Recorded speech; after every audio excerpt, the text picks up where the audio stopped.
What if I were to suggest that you play a key role in the awakening world? And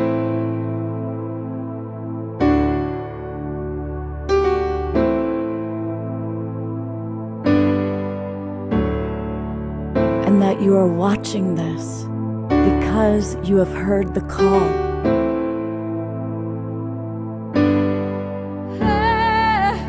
We can start right now by opening our hearts and minds.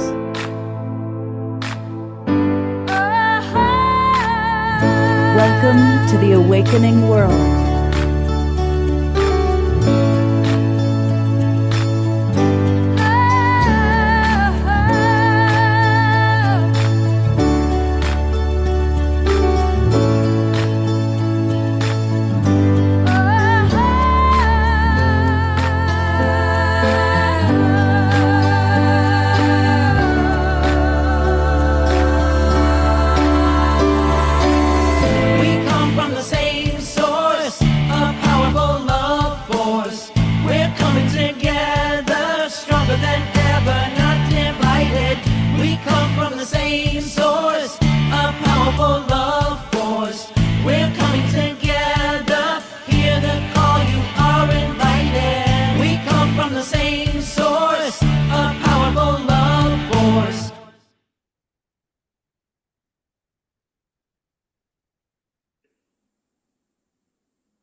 Hey, good evening, everybody, and welcome to the Awakening World.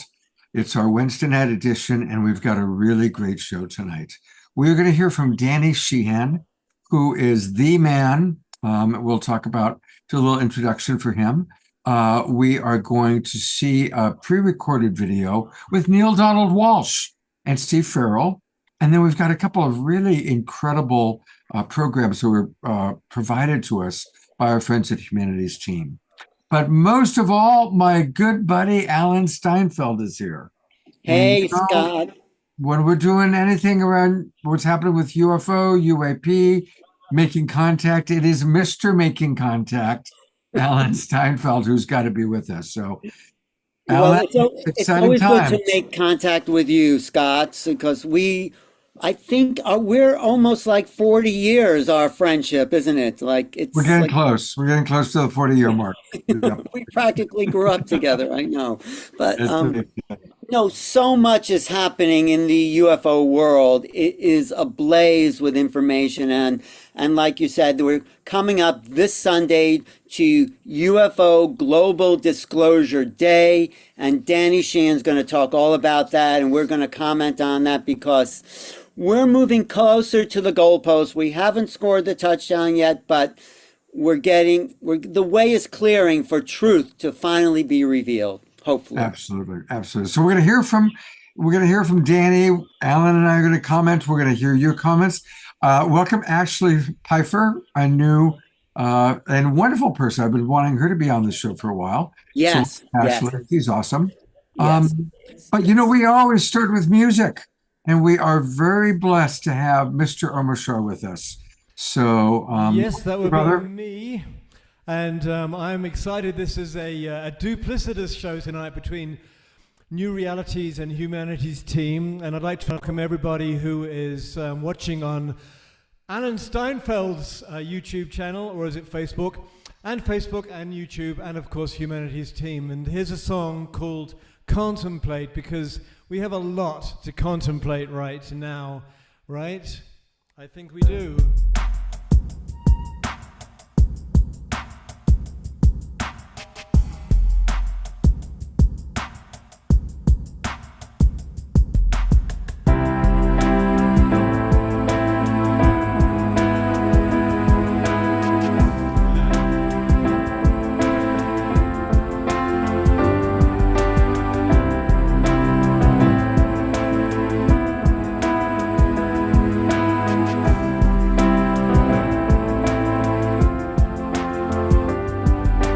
Contemplating everything I knew.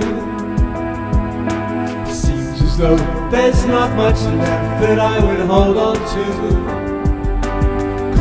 contemplating what is pure and true. Sun and moon and stars and light and earth and water too. We are rising, soaring, flying, living life so free. We are flowing, changing, growing, loving all we see.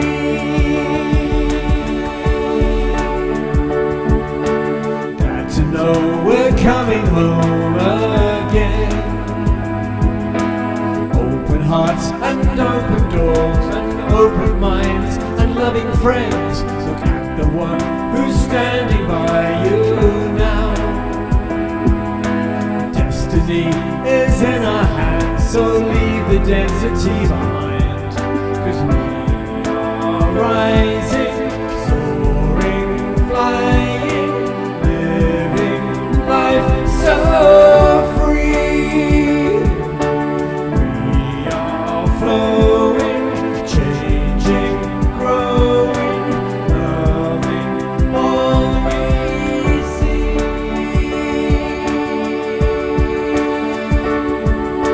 Turning to the face of those who need the light of truth, to help them turn the other cheek and turn around. We lift each other up into the highest point of view, so that together we can move to higher ground.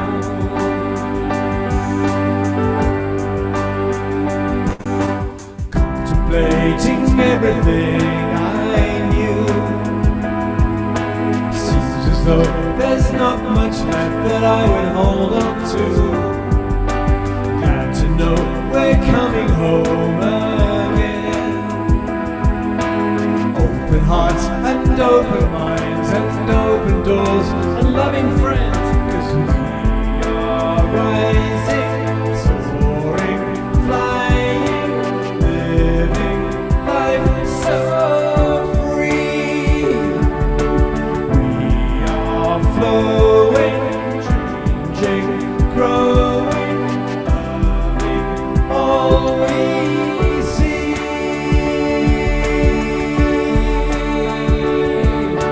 Turning to the face of those who need the light of truth, to help them turn the other cheek and turn around. We lift each other up into the highest point of view, so that together we can move to higher ground.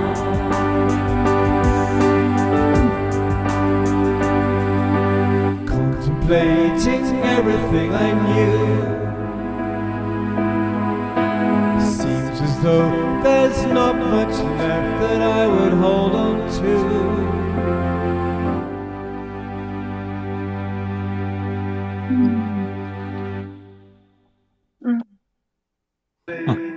Everything I knew. But we're hearing somebody else is playing it on. Somebody's got to mute. You How gotta- interesting is that? Must be like a huge interstellar space loop.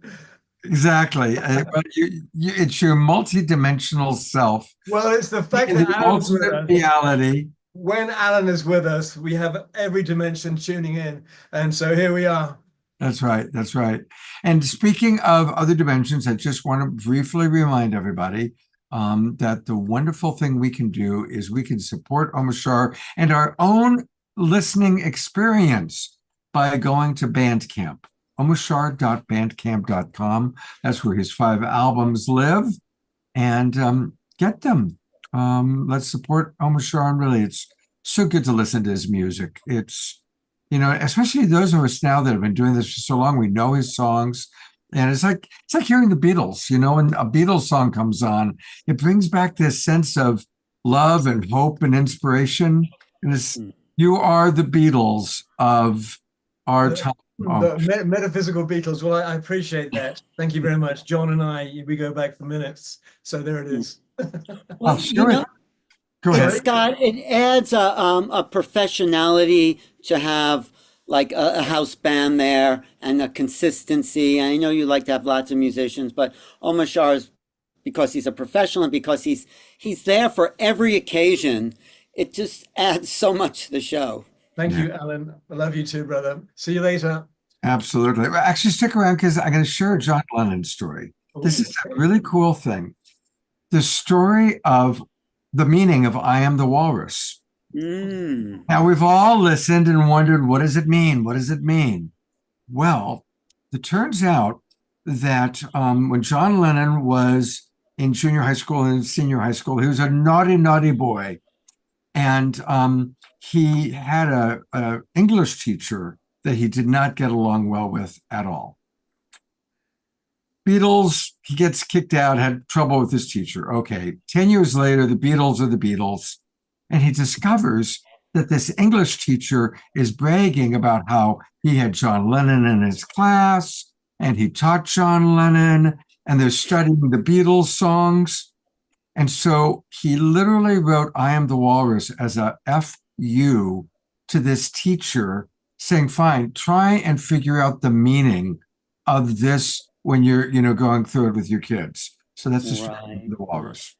Well, I think it also connects to Allison. Lewis Carroll had a sort of poem about a walrus, and because he was very much into the kind of absurd language, those keys. One of the reasons I moved to New York in the early '80s was to meet John Lennon. Well, before he was shot, but yes, Oh, wow. I never met him, but I met Yoko Ono a few times, and that was been very interesting. But Wow. Goo goo goo Jew.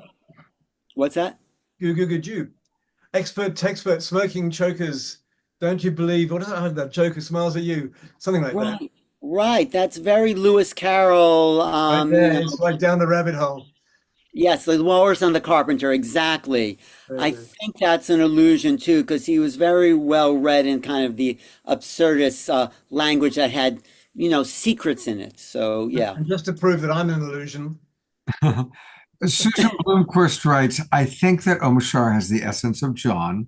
Scotty Satori writes, my schoolroom was the principal's office. We became very good friends. Susan Woolridge writes, the walrus and the carpenter. So there you go.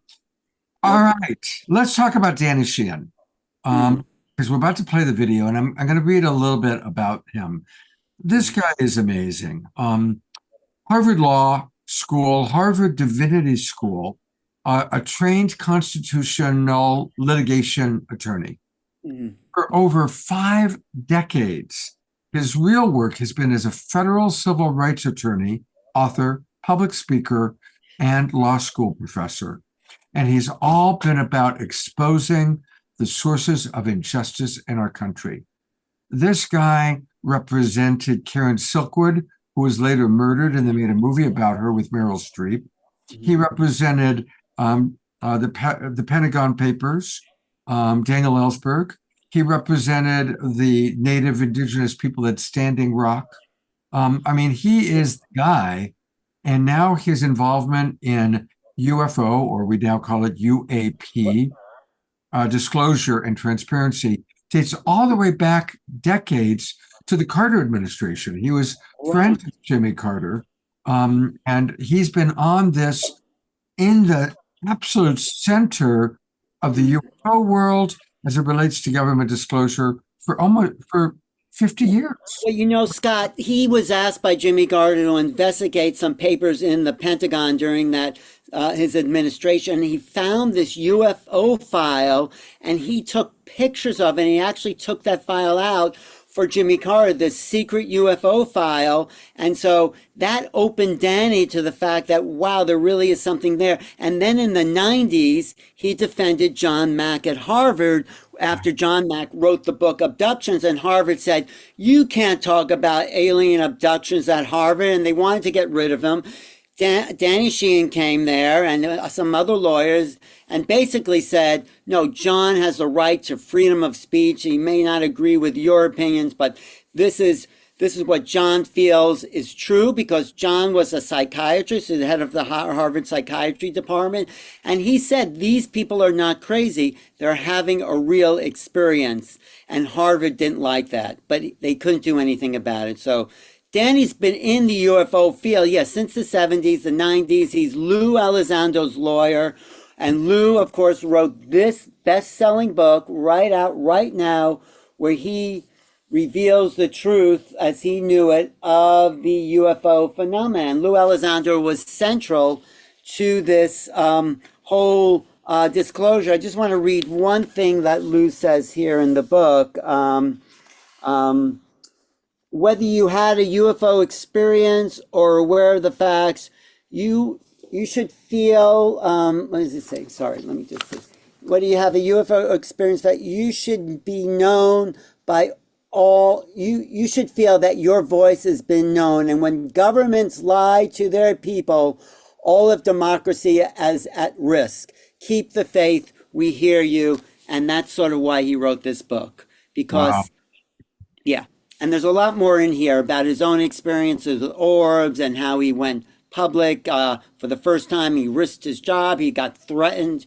People are being threatened for exposing the truth in this field in particular. So we'll talk about that, though. Yeah. Well, Danny's been a good friend to the Global Peace Tribe. He's been, on the show many, many times, Alan. And I know you've had him on your show, I'm sure, many, many times. And he's a great guy. He lives in Santa Cruz. He's just a real guy, and very open. Anyway, one more thing. He feels this is one of the key issues for moving the world forward. The UFO truth about the UFO secrecy, exposing the truth, is right at the top of his list of freedom for the public. So he's basically starting a people's revolution to get UFO truth. And just like all the other liberation movements that have gone down, it starts on the fringe and eventually it catches on. So thank you for getting Danny on the show tonight. Absolutely. So this Sunday is Global Disclosure Day, and you're going to hear Danny talk all about it. He wasn't able to join us live tonight because he had another engagement, but I did this interview that you're about to see with him last night. So it's very fresh. And here is Danny Sheehan. Let me pull it up. So here is our good friend, Danny Sheehan. I'm going to stop it a couple times and get your comments. So put your comments in the chat box and I'll read them. And of course, Alan and I will also comment about it as we watch this. I'm really grateful. We are with one of the busiest people on the planet, Danny Sheehan, who of course is doing extraordinary work. Danny, we're excited about Global Disclosure Day. Tell us a little bit about where things stand with the incredible work that you're doing with Luis Elizondo and Congress. Where do we stand? And then how do we learn more and participate in Global Disclosure Day? Okay, where we stand, Scott, is that as people may recall, last year at about this time, we succeeded, the people in the UFO disclosure community succeeded in getting the United States Senate to pass a 64-page bill that was called the UAP Controlled Disclosure Act of 2025.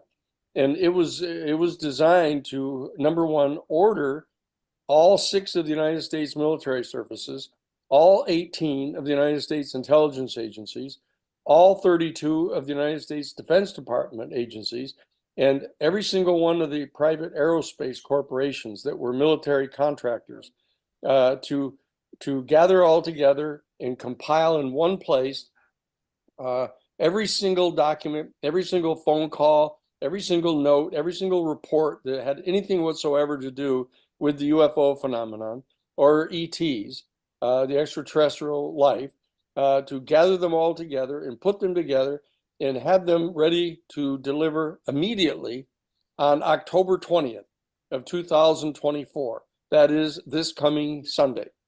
Okay. So we succeeded in getting it. That was an absolutely historic event that took place.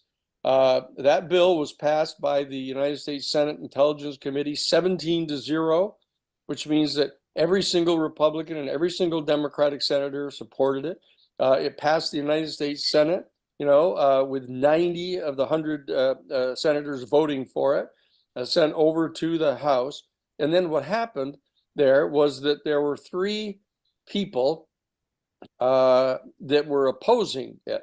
And one of them was the Republican chair of the House Intelligence Committee, who happens to come from the congressional district in Ohio that is the base of the Wright-Patterson Air Force Base.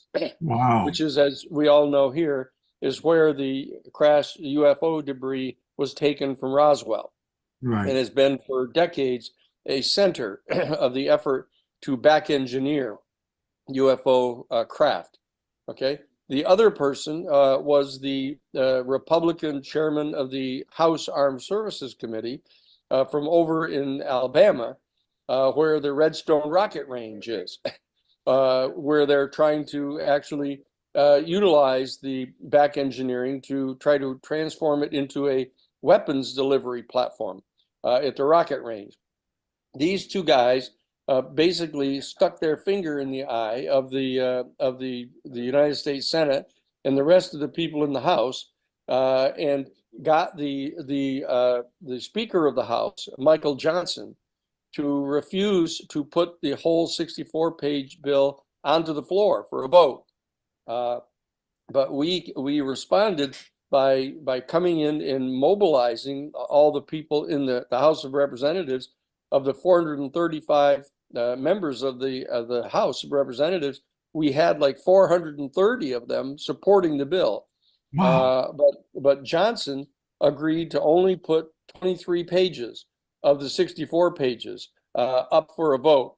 Now, we succeeded, however, in getting past the command from the United States Congress as a whole, both the Senate and the House, commanding these military services and intelligence agencies and Defense Department agencies to gather together every single document pertaining to UFOs and ETs, or the non-human intelligence is how they refer to it, to have them all gathered together and prepared to be delivered to the National Archives by October 20th of this year. In the Senate bill, it said they had to be delivered immediately. But the House bill modified the language, saying that they had to produce this stuff and deliver it to the National Archives as soon as possible. And we were distressed about that because we viewed that as a potential out for them. And what's happened now is up until the very last weekend, until last Thursday, in fact, that order had been outstanding, demanding that they turn it over, to have it completely compiled and turned over as soon as possible as of October 20th. But what happened is the National Archives issued a guidance letter on last Thursday, asserting that they were extending the date until next September of 2025 before any of that information had to be actually delivered.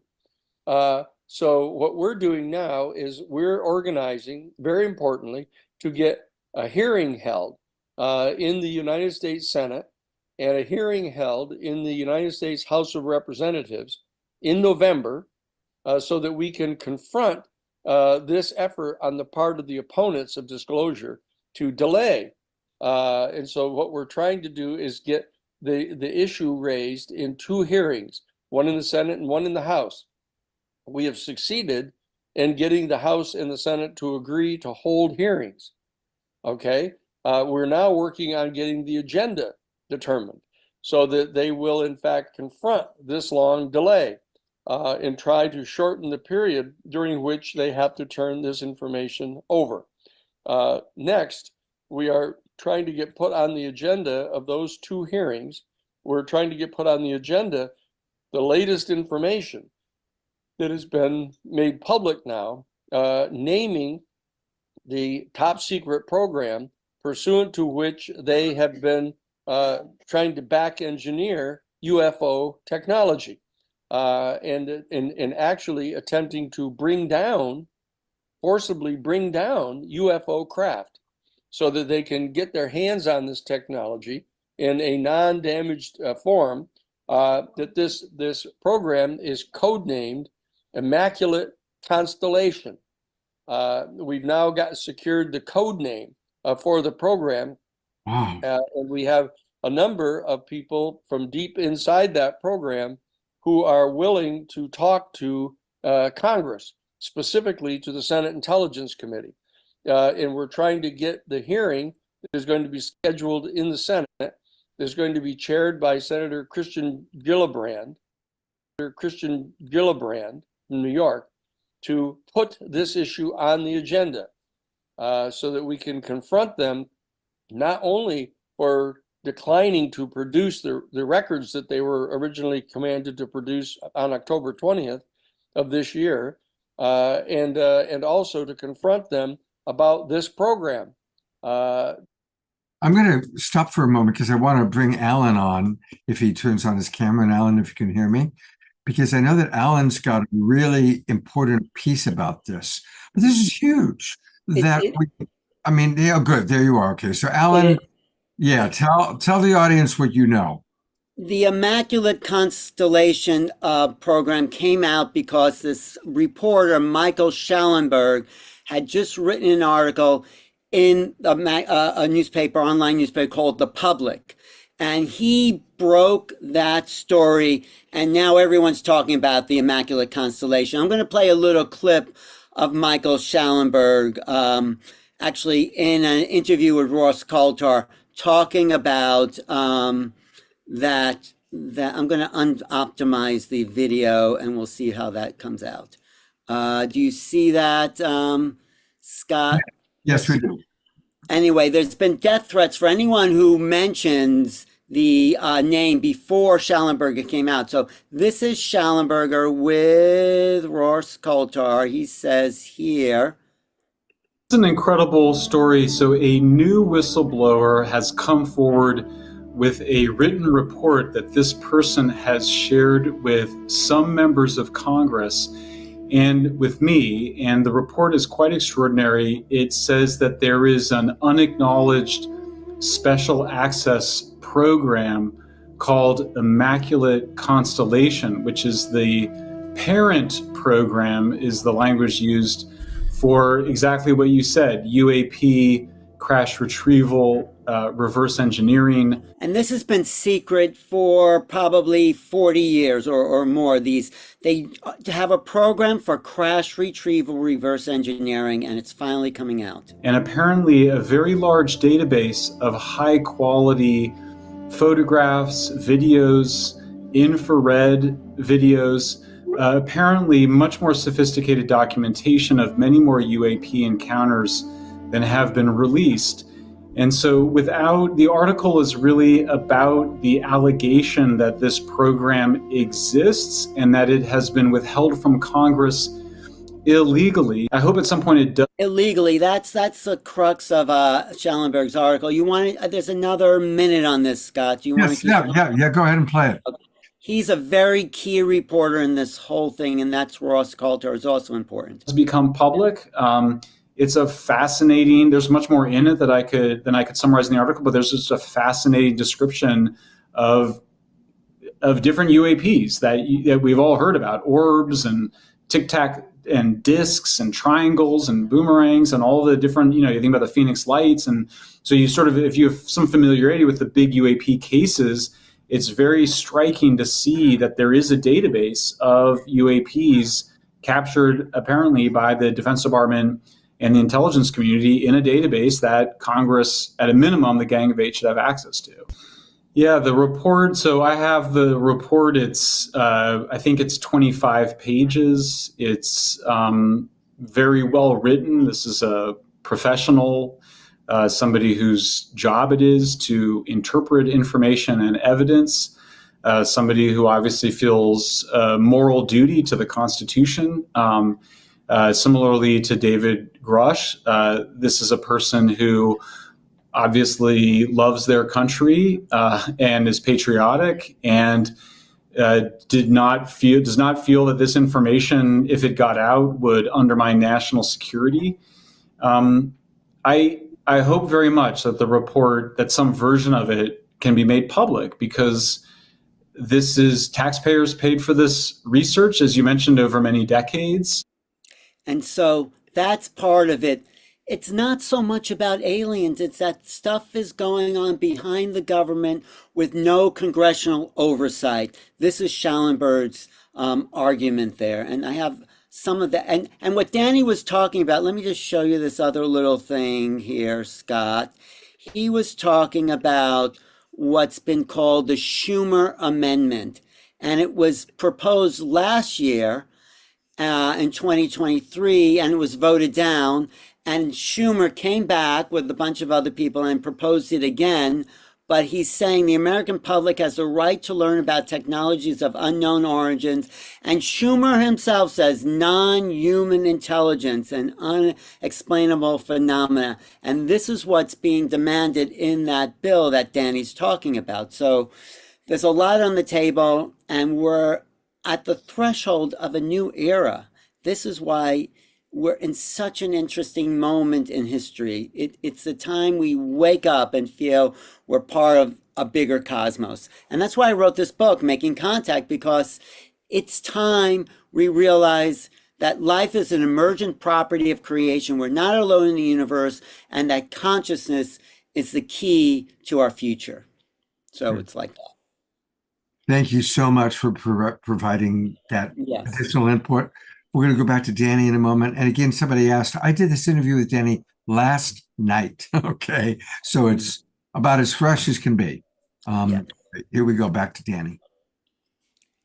Constellation to force them to call whistleblowers to the stand publicly, as they did with David Grush back in July of 2023, to actually have live firsthand witnesses come forward and testify to the American people, confirming that this program exists, that we are in fact in possession of non-human origin extraterrestrial spacecraft, and the bodies of the occupants that have been confirmed to be non-human. That is what the agenda is that we're trying to get imposed upon these hearings in both the House and the Senate. One final word is that we now have before the House of Representatives a 2025 enhanced UFO whistleblower protection law to try to get that past the House of Representatives and put into the conference committee with the Senate that takes place during November to improve the protection of UFO whistleblowers specifically, to give them a private legal cause of action in federal court against any individual who in any way attempts to interfere with their ability to provide UFO information to Congress. And that bill is in front of the United States House of Representatives right now, and we're trying to make sure that gets passed by the House. In addition to giving the potential UFO whistleblower a legal cause of action in federal court, we have in the statute that would strip the violator of any immunity that they have as a government officer or official, because under the present law of sovereign immunity, representatives of the United States government have qualified immunity. And so we're in the bill that we have proposed stripping them of that liability or that immunity in the case of UFO whistleblowers who want to talk to Congress.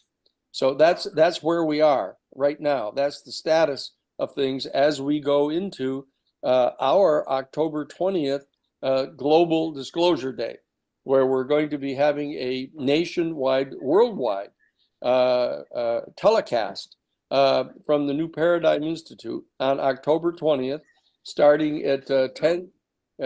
What, Sarah? Yeah, it's a Zoom on the internet on October 20th, starting at 10 a.m. Pacific time to begin. And you can see up here in the upper left-hand side where it says Global Disclosure Day, October 2023 is supposed to be. The bottom line is you can sign up right here. As you see, it's 1 p.m. Eastern time, and it's 10 a.m. Pacific time. You can sign up here for free, and you will be sent the Zoom podcast link. It's free of charge. You just sign up and sign in there and give us your name and contact information, and you will be sent the Zoom, and you'll come on at 10 a.m. Pacific time, 1 p.m. Eastern Standard Time, and we're going to have Lou Elizondo. We're going to have Colonel Carl Nell. We're going to have Ross Coulthart. I'm going to be there. Sarah Nelson, our executive director, is going to be there. Jim Garrison, our Washington, D.C. director, is going to be there. Kevin Wright, who is our Washington legislative liaison, is going to be there.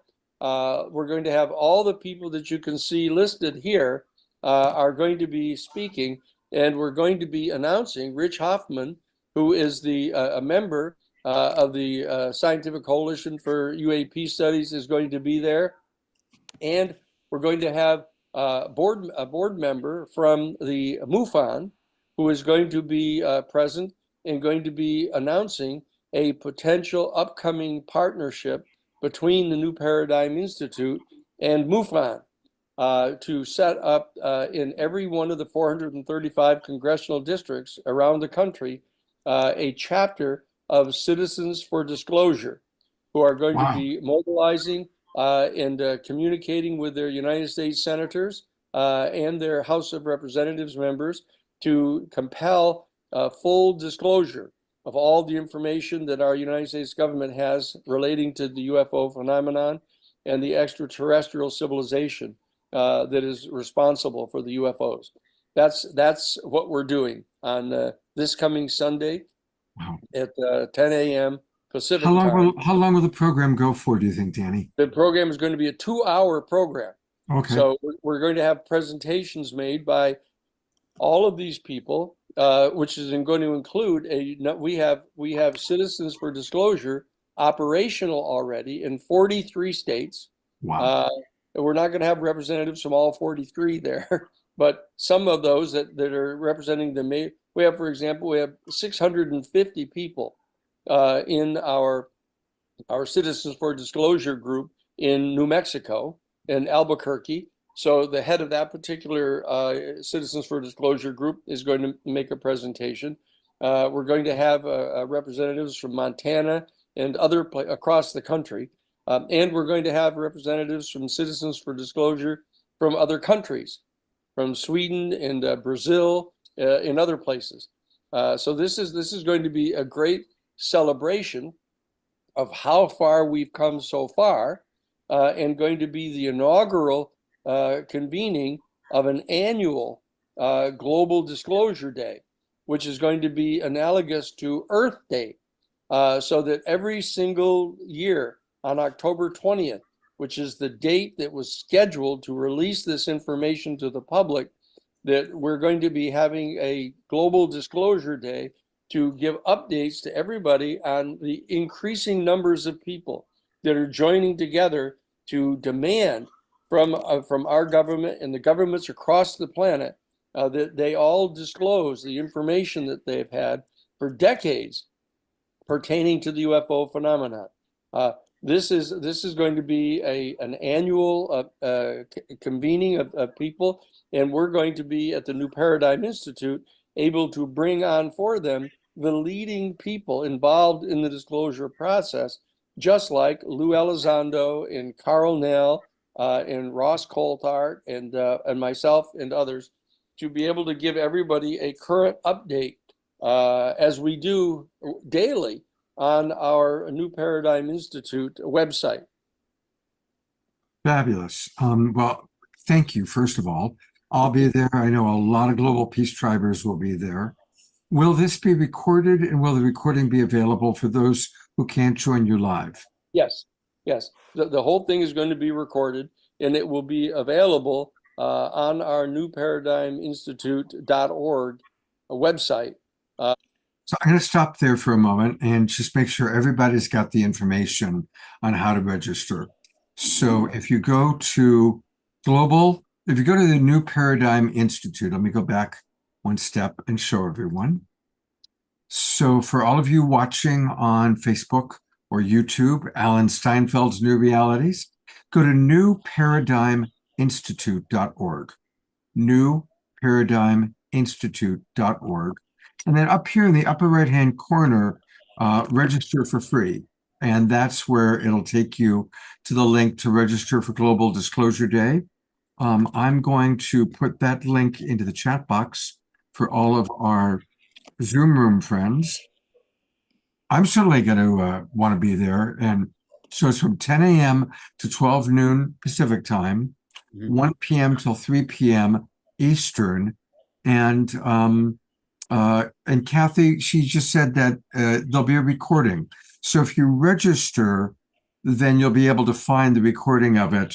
I guess they'll send out the recording or they'll post it on the New Paradigm Institute website. Alan, what are your thoughts? I think the cast that he has lined up here, Lou Elizondo, Carl Nell, who I showed last time, who's a colonel, who said, absolutely, there are ETs among us. Let's see who else is on this list here. Well, your friend Stephen Bassett. Stephen Bassett, who's going to be speaking this week. Costa, your old friend Costa, who does the CE5s around the world, is going to be speaking. I saw that. I've known Costa, where he's my Greek brother. And, that's right. This woman, Bertie Jarowski, who's a really excellent remote viewer, has lots of UFO contact. There's a wide range of views coming. Julia Mossberg, who talks about AI and the implications of that. So, and then there's Giorgio Placisa, Italian UFO investigator. There's people from all over the world coming to this forum. Ross Coulthard, who broke the story with David Grush and Gary Nolan. He's done some very important work as a journalist. So this is going to be a great day. I think they should do a live gathering to gain public support out there next year after this October 20th. It should be the time we all come together, and I would say do it in Washington, D.C. on the steps of the Lincoln Memorial. I mean, we should talk to Danny about that, because that you can actually get the Lincoln Memorial if you say you're not charging and just have to make a reservation. Let's do that. Let's talk to Danny. Get some of the big speakers in our field. We'll get Whitley Strieber there. We'll get, Linda Moulton Howe. We'll have a, like they used to do those anti-war rallies in the 60s. We'll do a pro-truth rally that everyone is invited to go to. So fantastic. That's my vision. Yeah. I want to, I'm not going to read everything, but there was a great chat going on with Alan and Susan Blomquist and Jeffrey Colebrook and a few others, Kat Lewis, in the chat box. So for those of you on Facebook, what they were talking about is that so much of this is about money. It is the military-industrial complex trying to stop disclosure. It used to be, Alan, the Catholic Church that was stopping it. But the current Pope is the very first Jesuit Pope. Danny is a Jesuit. He's talked to Pope Francis, and Francis wants there to be disclosure because he believes it'll bring the world together. So it's no longer the Catholic Church stopping disclosure, but it's the military-industrial complex that wants to monetize the crash retrievals. The crash retrievals, exactly. And do you realize how illegal that is? They're taking property that belongs to the people of the United States, and they're selling our property to private industry and making, that's my feeling. I don't have any proof about that, but why else are they threatening people It's not about aliens. It's about money. Who cares if there's aliens? I mean, we care, but does they care about the access to weapons, development, and power is what Susan mentioned, and I agree. I also would just want to show you a little bit of the article that broke it open around the world. This is Schallenberg's article in something called Public. Let me just pull this up here so everyone can see that. You see that on your screen? I know this. It says Pentagon is illegally hiding UFO program from Congress, whistleblowers allege. So there's one whistleblower that came forward. New government whistleblower reveals for the first time the name of the unacknowledged special access program, which we just heard is Immaculate Constellation. Before this article, people were threatened. George Knapp was threatened to come out with that name. So this is just brand new, October 8th, 2024. And at the bottom of this article, it says what is really going on here. Okay, here. One of these individuals, this whistleblower, is current former U.S. government official acting as a UAP whistleblower. The person has written a report saying the executive branch has been managing the UAP NHI. That's another term we have to become familiar with. Non-human intelligence issues without congressional knowledge, oversight, authorization for some time, quite possibly decades. I would say since 47, since Truman has decided to keep the whole thing secret, excuse me. Furthermore, these individuals have revealed the name of an active and highly secretive DOD unacknowledged special act. That's the Immaculate Constellation. The source of the document told the public, Schallenberg, that the USAP is a strategic intelligence program that is part U.S. military family of long-standing, highly sensitive programs dealing with various aspects of UAP. In other words, this has been going on a long time, and the government and the military have not been coming forth. They've been hiding the secret for whatever reason. And finally, reporters like Ross Coulthard, George Knapp, Michael Schallenberg, Linda Moulton Howe, are coming forward with this effort for truth that is going to change the whole way we look at ourselves and the nature of reality. Isn't that interesting? Would you be, someone said, Sylvia says, would you be up for shifting your language about the craft pilots from aliens and non-human intelligence to star being? Yes, that's a good point. They are star beings, absolutely. I know aliens like a very old term. Non-human intelligence, star beings, I think we're a long way for Congress to actually acknowledge star beings, but at least they're saying they're not aliens. Yeah. So I will change my line. Thank you, Sylvia, for pointing that out. Isn't that interesting, Scott, that it's all coming out now? Oh, yeah. And, you know, pulling back at a bigger level, I mean, everything is coming. I mean, this most contentious election ever, climate change just peaking so quickly, all the astrological changes, you know, the whole, I know somebody had written about Pluto going direct and the change in Aquarius and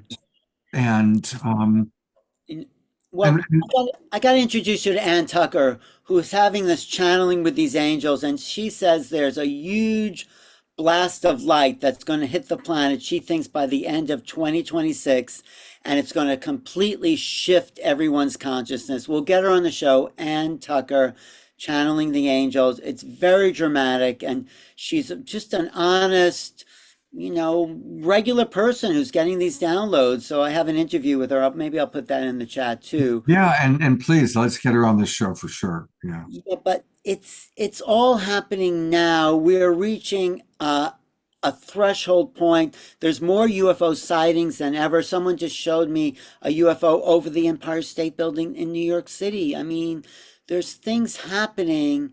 And I think when Lou Elizondo calls his book Eminent, what's eminent is that either the government tells us or the star people tell us what they're here. So that's what's eminent. And don't you feel the energy just building in these Oh, last? absolutely. Absolutely. You know, I like what Kat Lewis, Dr. Kat is great. She's been on the show. She has a wonderful meditation program on Sunday mornings, by the way, that started last week, which I've enjoyed.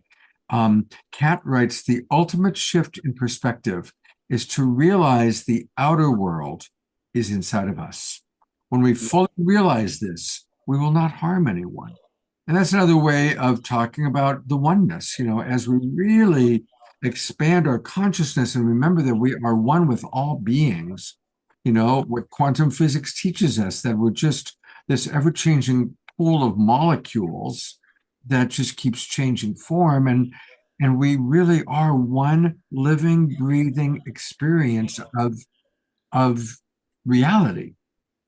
This is what the ETs or the whatever they want to call them, star beings, are trying to tell us by their presence here, that it's not about building more weapons, which is what the Pentagon, the military wants. So how are we going to make a better, technologies? It's about raising our vibration so we can meet these others on an even playing field. It's like we have to go to their level. It's like talking to your dog. I know you're close with your dog, but you don't bark at your dog when you want to talk to it, right?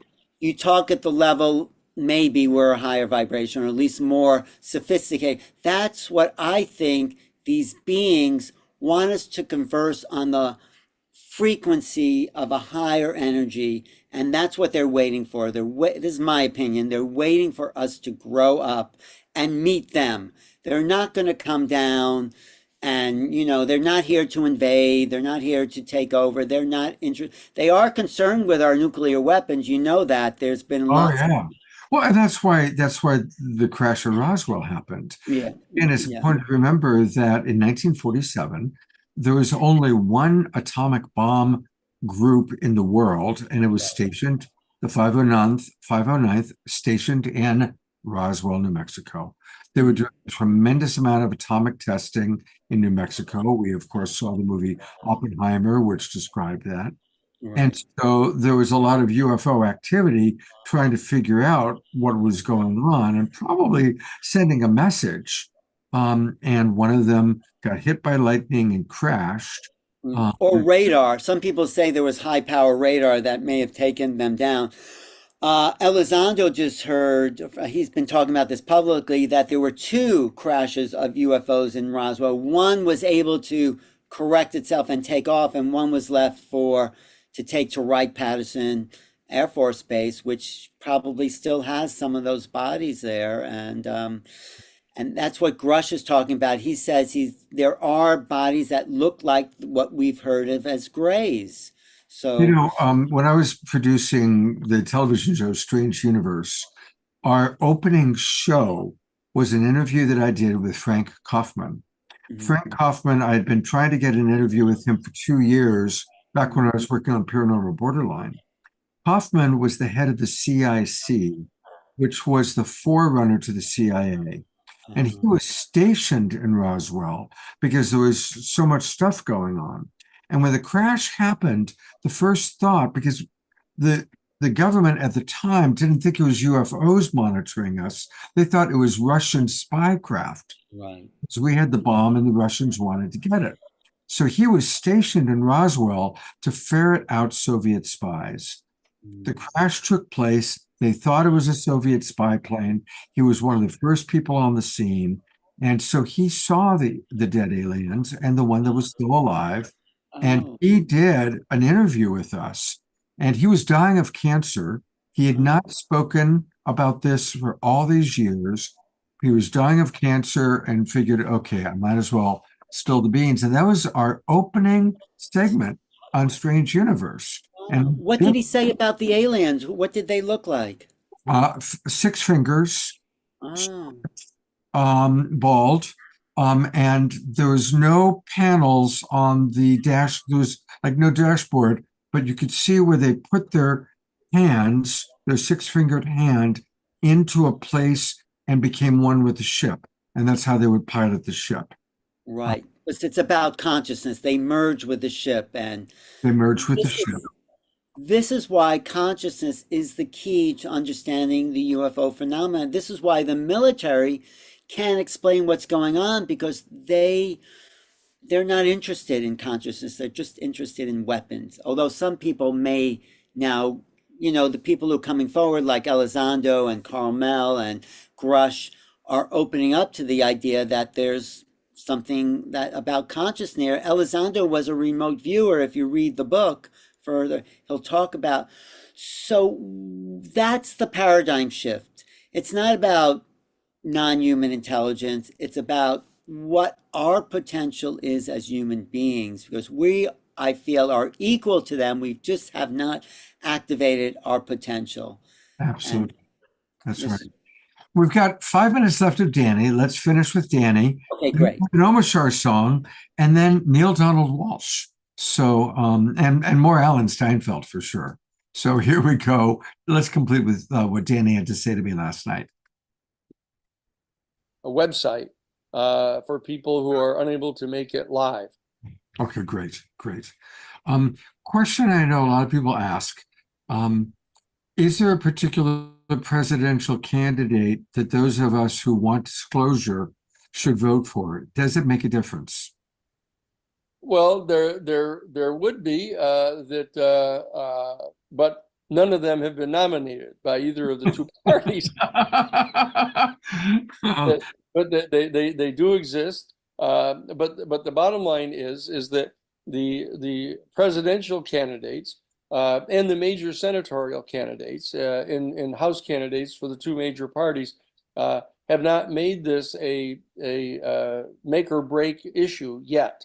But there are a significant number of members of the House and Senate who have been very, very vocal about supporting the disclosure bill that we have been involved in drafting at the New Paradigm Institute. And they have spoken out on this repeatedly, that we as a 501c3 have not been authorized to engage in actively campaigning for them against whoever their opponent may be. And I hasten to point out that these include both Democrats and Republicans across the political spectrum. That this is one of the, if not the only, totally bipartisan issue in the United States Congress right now. Almost everything else generates into this and into anything that's proposed by the other party. That has not happened with regard to the UFO stuff. That tiny number of people, those three people that I've mentioned, the Michael Turner, who is the chair of the Republican chair of the House Intelligence Committee, and Michael Rogers, who's the chair of the Republican chair of the House Armed Services Committee, and Michael Johnson, who is the present Speaker of the House, are the only three in the whole House of Representatives who've actively opposed the bill. But even they were only successful in stopping part of it. We were able to get 23 pages in, like a third of the bill, which was part of the most important part of mandating that they gather all this information together and turn it over to the National Archives. Because there in the National Archives, whether it's for public release or even still classified, the members of the Senate Intelligence Committee and the House Intelligence Committee that have the adequate clearances will be able to get access to it. Right. And it'll be the first time that Congress has ever been given access to the above top secret the special access program information about the UFOs. And so that this is a major hallmark of the UFO disclosure movement in the world. And it's a major victory that we have won so far, but you can see that they're still dragging their feet in trying to come up with different ways of postponing it. Yeah. The bottom line is the mandate has been issued to them to gather it together. Even with the National Archives, they've now been commanded to turn it over by September 25th of 2025. It's another year to wait, but it gives us the ability to bring up these subjects in the two hearings. And very importantly, we've succeeded in getting hearings that are going to be held in both the Senate and the House virtually immediately after the election. November 14th is one of the dates for the hearings that we know are going to be held in the House, and the Senate hasn't announced the day in November yet, but both meetings, both public hearings, are going to be held in November following the election. All right. After that, I was just thanking him for his time. Right. So So I think the most interesting thing he said there was that the files that are being collected from the intelligence, agencies are going to be available in archival form that maybe anyone could have access to. And these are what the SAPs are. Everyone's talking about secret access programs. And if they go to the archive, I think there's oversight, though. I think they probably won't release everything because they're claiming national security, which is a joke.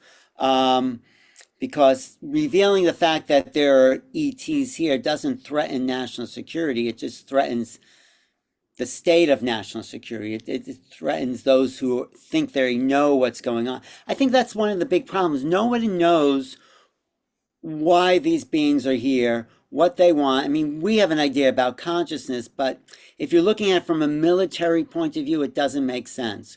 Why haven't they already invaded or taken over? Right. And so that's what's changing with the People's Movement and people like Danny Sheehan and all the people that are going to be there on Sunday. That's the perspective. Let's look at where they're coming from. I do recommend everyone being there at that worldwide Zoom, and let's see if we can gain momentum. Yeah, Global Disclosure Day, everyone. Citizens for Disclosure. And it's for truth. It's not just disclosure. It's government truth on many, many levels. absolutely. Right. I'm going to conclude this section of this show. We're going to go to Neil Donald Walsh and Humanity's Team in a moment, and of course, an Omashore song before that. But I want to read two comments, and I appreciate all the comments that have come in. I'm not going to respond too much to the political ones, but I really want to read two comments that, for me, summarize this. And you've kind of referenced it, Alan. From Kat Lewis again, Dr. Kat. The physical reality is responding to our consciousness. Our state of consciousness determines how the physical reality responds to us. When we can bring our level of consciousness to the unified field, we can go beyond the normal laws of physics. And that's Yes. a spiritual scientist. I think that's so important because that's the dimension people are talking, the fifth, fourth, fifth, whatever dimension, that's going to shift us to realize our access to this non-local consciousness that we're a part of. We are the ETs, whatever you want to call us. We are not from Earth. Consciousness is pervasive throughout all time and all space, and we're part of that. Okay, what else, Scott? Actually, going to be two more comments. From our new friend, Ashleah. She writes, there is absolutely nothing that does not exist in consciousness. As we self-actualize and realize our inner space is connected to the outer experience, we're going to realize how powerful the human being is. We really need to be unifying with ourselves, with each other first and foremost, and then having that unified expression expand out. Excellent, Ashley.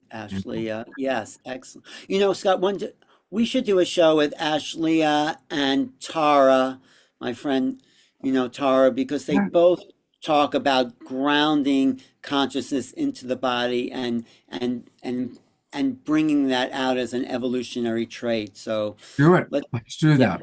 Okay, next show with Alan. That's what it'll be. Okay.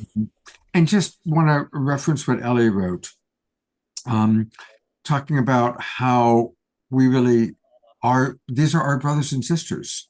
And I think we know that there are many, many species, just like there's many species of life on this planet. Obviously, there's many species that are visiting us. That's why there's different size of craft and but I think many of us do have a connection to the Pleiadians, to the Sirius.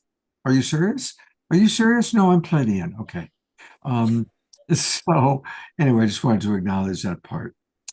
Scott, the universe, I'm convinced, is full of life, and it's full of intelligent life. And we've been kept in the dark. It's like, no, you're too young to hear about sex. We can't tell you about, what the rest of the universe is like.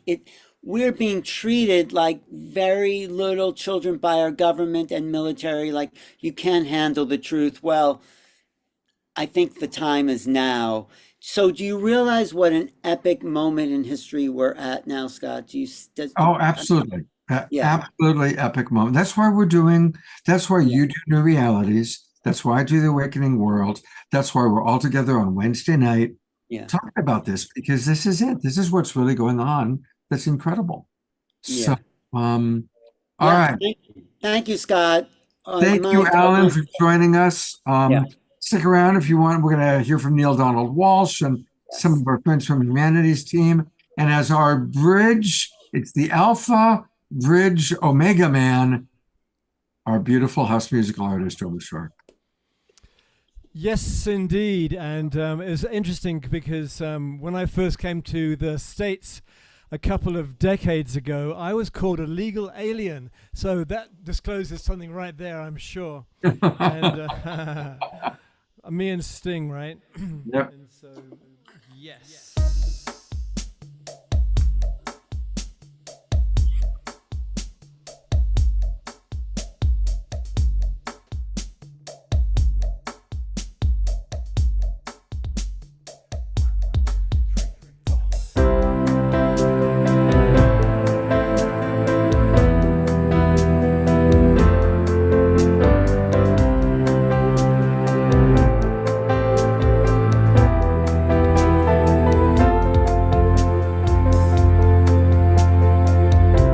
What more can I be than what I am? Though it's taken some time to clear these clouds from my eyes. So open your heart and dance along. I'm thinking it's time to stop that same old song. Alive, so hear me now. I am in love with the world around me, and I will hold her in my arms and lift her with my dreaming.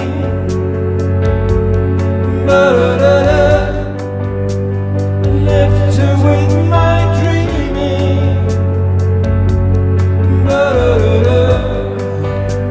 And lift her with my dreaming.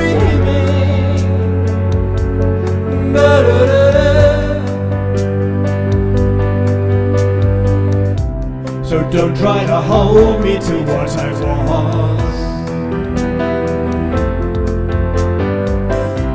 I've traveled through time to see this day arise.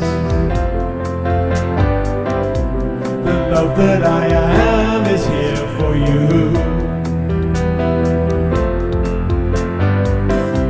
So open the door and let the sun shine in. I've come alive, so hear me now.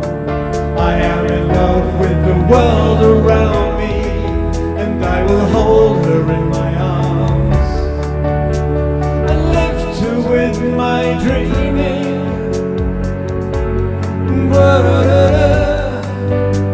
I lift her with my dreaming.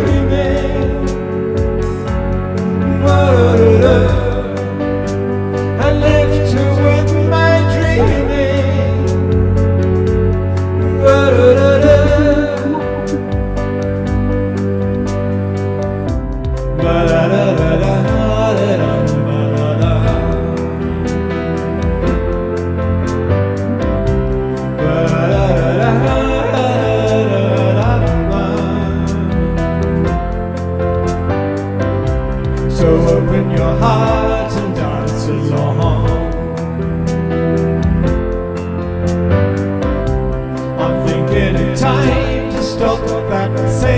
old song.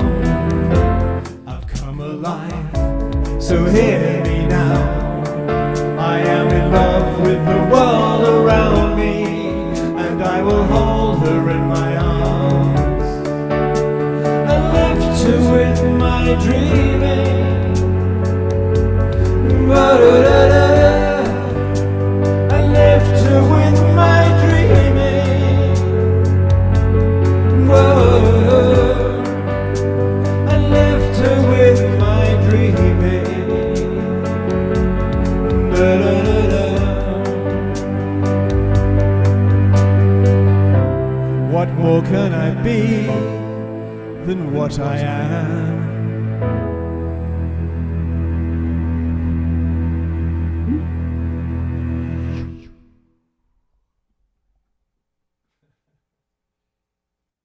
We got to unmute.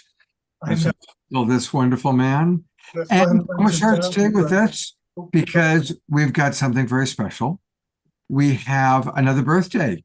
One of our favorite, most amazing global peace tribers also had a birthday. You know, last week we celebrated Lynn's 80th. Well, I also discovered that our beloved Dia Therese also turned 80 years old this week, which means that she and Lynn parachuted into this world within days of each other 80 years ago. And here they are as global peace tribers. So Dia, welcome. Your camera's on you, and happy birthday. Thank you. I'm And humbled. and what's your vision that we can hold for you? What would you like to experience during this next cycle around the sun? This year, my intent is to discover the community where I will relocate that knows about the excursion, the 12,000-year excursion, as well as everything you've brought to us, Scott, on your programs over the last 5 years. So I'm looking for a sustainable community too, and I'll be there Sunday at Observer Ranch. So I'll be thinking of you. Fantastic. So let's just all send maximum grace. I'm going Thank to you. pin you, my dear. Happy Maximum birthday grace. to you. Happy birthday to you. Happy birthday, dear Dia. Happy birthday to you. Oh, thank you. Oh, that was so lovely. We love you very much, Dia. I look forward to Thank you. spending the next 80 years with you. Yes, yes, yes. In some form or another. One form or another, absolutely. And I'm going to put Alan back on for a moment because I do want to let everybody know Alan's got an amazing YouTube channel, and he's got so many amazing good things on there. It's really easy. Just go to YouTube, put in New Realities, make sure you subscribe. And Alan, are there any particular new videos, interviews that you really want to make sure Well, people check I'm out? just showing the one I did with Ann Tucker. I think she's a rising star. Let's see. I've been doing the 11 days of Awakening Humanity with Neil Gaur and the Portal to Ascension. This is my latest interview today with Avi Loeb. He's a scientist who's investigating UFOs. There's also my playlist where I've interviewed all the great teachers in the UFO field. To scroll down, New Realities hosted UFO ET panels right there. This is me at Contact in the Desert. This is me on the UFO cruise. We're doing another cruise, I'll put that in the chat too, called the Galactic Origins Cruise with JJ Hertog. Ashley will be there. Vivian Chavez will be there. It's actually, that's a good thing to show. GalacticOriginsCruise.com, and you'll see a whole bunch. Deborah Giusti, your good friend, will be on that cruise. Do you see that? I can pull it up. Yep. Galactic Origins I got it. Cruise. There's still room available. It's going to be we're leaving Cape Canaveral, and there it is. And we're Orlando, but it's really Cape Canaveral. We're going through the Bermuda Triangle. The first night we're going to have a meditation. Then we're going down to the Yucatan. We're going to do excursions to a lot of the Mayan temples. There'll be an excursion led by JJ and Desiree Hurtak. We're going to Roatán, Honduras. And these are the presenters. You know some of these people: Laura Eisenhower, Deborah Dashing, Vivian Chabay, Debbie Solaris. This is my good friend Marilyn, who channels Zazar. There I am. There's your friend Deborah Giusti and mine, Flo Karuna, Susan Shastner.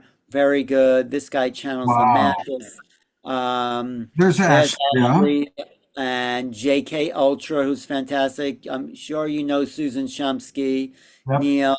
And it'll just be a great gathering of people for 7 days on a ship. So when we're sailing, we do lectures, and when we get to the port, we go on excursions. And you know what I love to say about the cruise, it's all the food you can eat. You know. For someone who wants to lose weight like myself, a cruise is dangerous. All right, but it's going to be a lot of fun, even for someone like. It looks great. No, it looks fantastic. Absolutely. Right. So sign up and tell them you heard about it here from me. Okay. All right. Thank you very much, Alan. Thank you for all that you do, and look forward to always continuing to work with you. Yes, definitely. We've been in touch, and we'll continue to, do that. Thanks so much. So, we now have a whole new set of holidays.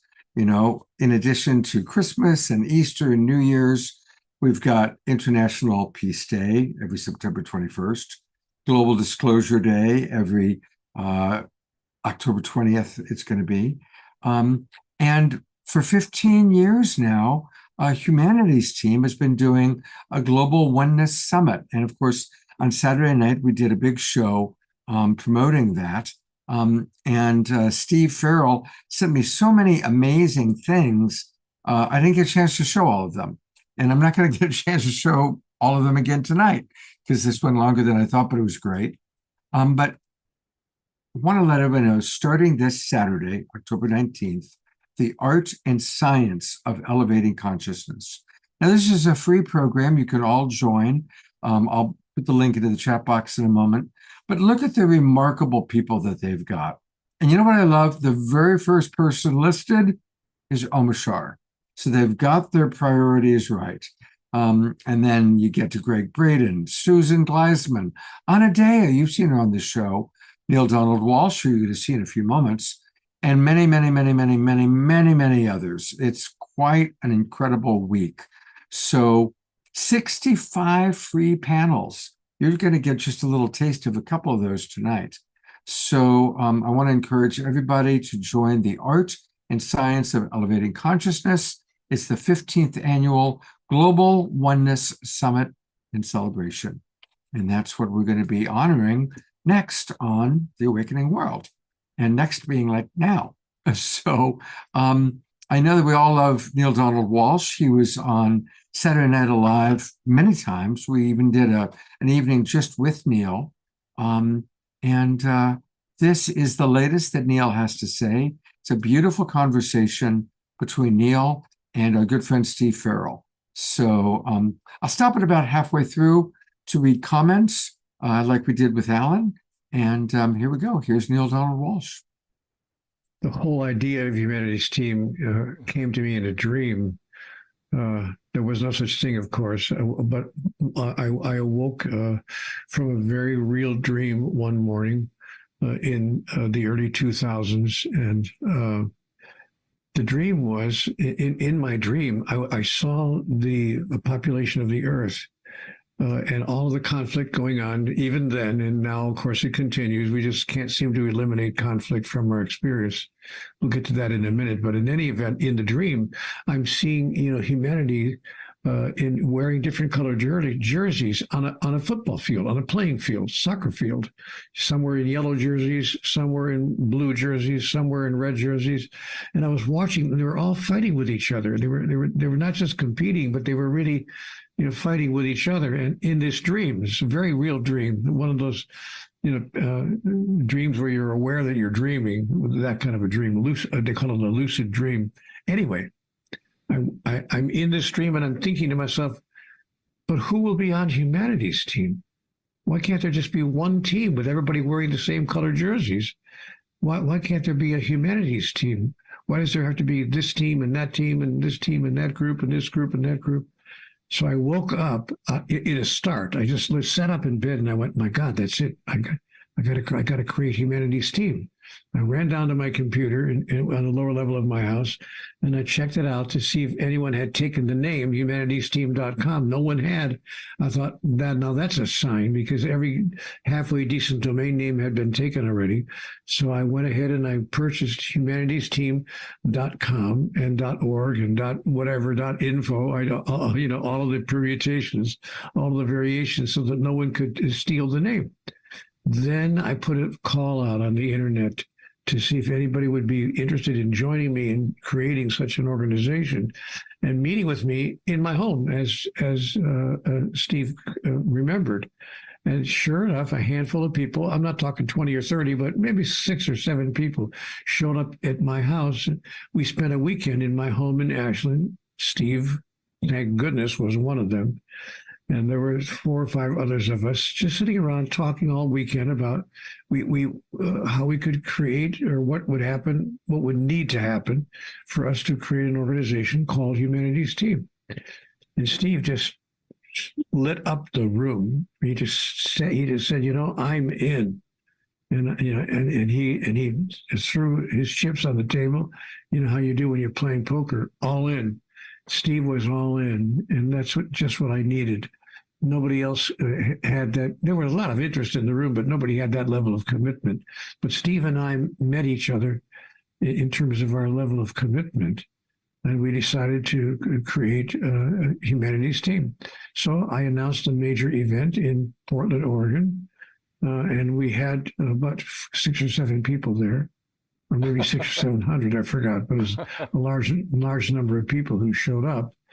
And then I gave a little talk and introduced Steve, and Humanities Team was formed right then and there. And Steve, talk about commitment, just dropped everything that he was doing in his life. I mean, in the years that followed, he just stepped away from most of the other activities, including his businesses, in his life, and became the worldwide executive director of Humanities Team. Thank goodness he did, because I have zero administrative ability, zero ability to do anything really, except just maybe write a paragraph or 2 here and there, but that's about my only talent in life. But Steve had all this administrative talent. He knew how to form companies, how to create groups, how to get people to work together. He has all these terrific talents. So I just said, okay, I'm out of it. You're in it. You're the big guy. I'm just a person over here in the corner. And so that's the story of Humanities Team and how it all began back in 2000 and something or another. Well, let me say, that was a lot of wonderful memories back there, Neil. And let me go to this whole who's going to be on Humanities Team thing. I want to just indulge that for a moment, because isn't that interesting? Because today, isn't uniting humanity, isn't this the thing? Isn't this the thing? Where you've got people all over the world saying, what is it going to take to unite humanity so that we can create a world where we come out of global warming? And of course, it's more than global warming, where there's just overuse of energy, water, land, etc. They're all we're not stewarding the planet well. And there are wars. And to say nothing of the mindset of people, certain people and nations that talk about, when we disagree, we're going to kill each other. Right. Yeah. So, and isn't it just phenomenal? I mean, beautiful, really, that this work that we're doing is the work that unites humanity, because the work is this work that mystics have talked about down through the ages, about why we're really here, that we're all actually coming from one source, right? We made up all the countries and these different tribes secret. And things. Yeah, the secret was given to us, frankly, in Conversations with God, Book 1. In the first chapter, in the first portion of the first chapter of book one. The major message that God is sending to the world was given to us in the very first few sentences of book one. All things are one thing. There's only one thing. And all things are part of the one thing there is. And I questioned that. I said, what are you saying? What that would mean that we're all part of you and you're all part of us, of all of us. And God said that is exactly right. And there is only one body, one essence, looking differently, but really one essence. And then I was fighting to understand this, Steve. And God said, Neil, hold up your hand. So I held up my hand. And she said, now take a look at the fingers on your hand. Are they identical? No, they're not identical. They're different. Are they separate? Well, no, they're not actually separate. They're attached to my hand. And God said to me, okay, so you now understand that you are all fingers on the hands of God. There's no separation. No separation. You're all one body, but you are individualized. And that's been part of the challenge, Steve, because most people who want to agree that we are all one are afraid that if they agree and hold that as their reality, that they will lose their sense of individuality. And so they don't want to lose their sense of themselves as an individual expression. So I want to make it the point here, if I could today, without going on too long, but just to make the point, that while we are all interconnected, we are all one. There's really no separation between us. That does not mean that we are not all individualized and all capable of our individual expression of the wonder of life that we call divinity. So that would be my message here today. And what would take, you asked a minute ago, what would it take for us to be members of Humanity's Team? What would it take for us to all join together and begin to work toward a common goal? Simply an understanding of our interconnectedness. And we're seeing it. We see it all over the place. We're disconnected. We are destroying each other economically, militarily, in just about every way you could imagine. So that's the solution, is to find our way back to the unity of all of life. Sorry, I didn't mean to get into a sermon here, but that's my thought about it. Yeah, I could be wrong. I'm going to start my video. I'd love to hear some of the comments coming in from people. I see a lot of comments that come into the chat box. So I'm going to read some of them. Connie writes, Connie Baxter, who hosts one of the panels. We showed a little excerpt of that on Saturday night. Connie writes, Humanity's Team is doing the foundational work, bringing the science that shows us that we are one in a holographic fractal universe. Susan Bloomquist writes, there needs to be a way for wildlife to be represented in the decisions made by humans with machines that can cause harm. Yes, Susan, thank you. I had the good fortune before he died to get to know John Lilly, and he created the idea of the Cetacean Nation and actually tried to get the Cetacean Nation be acknowledged by the United Nations as a nation.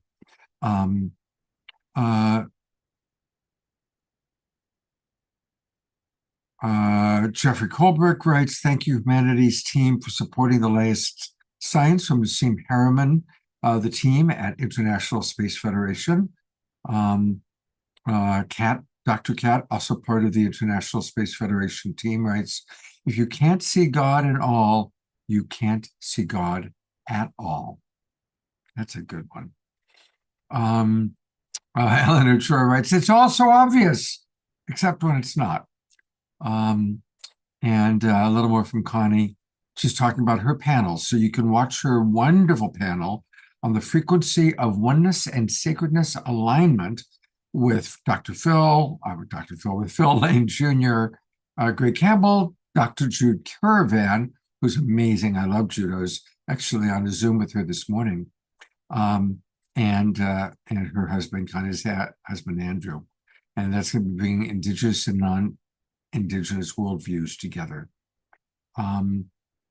So thank you very, very much. see if there's okay. Scotty Satori is asking about the ballpark date for the Global Peace Tribe in Sedona. So I was planning on doing it around November the 12th. However, there's two big problems. Our good friend Omashar is going to Peru, and I cannot imagine a Global Peace Tribe retreat without Omashar there. I tried to imagine it. I tried to see if we could work. No, we've got to do it when Omashar is available. So there's that. I also, to be perfectly honest, have received multiple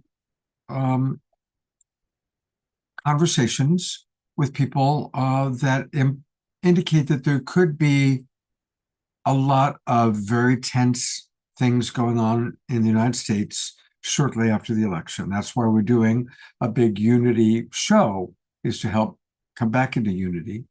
I talked to Shekinah Ma, one of the Twin Ray, for well over an hour yesterday, and she, along with others that I respect, have all suggested that being in Arizona the week after the election might not be the best choice. So the combination of Omashar being in Peru, he's really not going to be in the United States. He's like going to be in Peru. I'm looking at moving it to a little bit later. And so it'd be helpful to know if people would be okay if we move it to the very end of November or early December. So it's a good month away after the election. We'll know where everything stands. Things will have settled down. And most importantly, Omashar could be there with us. Interesting to notice, too, you might all recall that we did a show promoting the Interbeing Festival. And I was all planning to be in Asheville, North Carolina, staying with my friends Raju and Vineet, being one of the key presenters at the festival. And about a month ago, I just got the hit, Scott, you don't want to go. Don't go. And I don't know why, but I've learned to follow that little voice. Well, some of you may have heard there was a hurricane that hit Asheville, and obviously the Interbeing Festival did not take place. Raju and Vineet's home, by the way, was spared, although lots of trees, down power lines, no water, that kind of thing. So same thing, I just couldn't pull the trigger, I should use a different analogy, on dates for the Sedona retreat. I just wasn't getting that yes. So it's really just been the last couple of days that I was saying, okay, we're not going to do it then, we're going to do it later. The other option is to wait until the spring.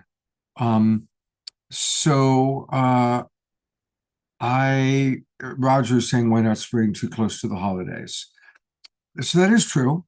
So if most of you can't do it in late November, obviously I would do it after Thanksgiving and before Christmas, obviously, in that little period of time there. Let me know. Let me know what you think is possible, and how many of you would be coming to Sedona if we do it in late November or early December between the holidays, and how many of you want to wait till the spring. It'd be very helpful to know that. Okay. And thank you, Scotty Satori, for being good with anything. He is vibing warmer weather. This is true. Although Sedona is actually still usually pretty nice. Actually, I was there last November. I've been there in November a few times. It's actually a good month for it. So anyway, let me know what you all think. And I appreciate Susan and Connie are voting for spring. Sylvia is voting for late November, early December. So yeah, let me know, you guys. Listen, we can always do both. That's a possibility too. So put it in there. All right, let's go back and hear the remainder of what Neil and Steve have to say.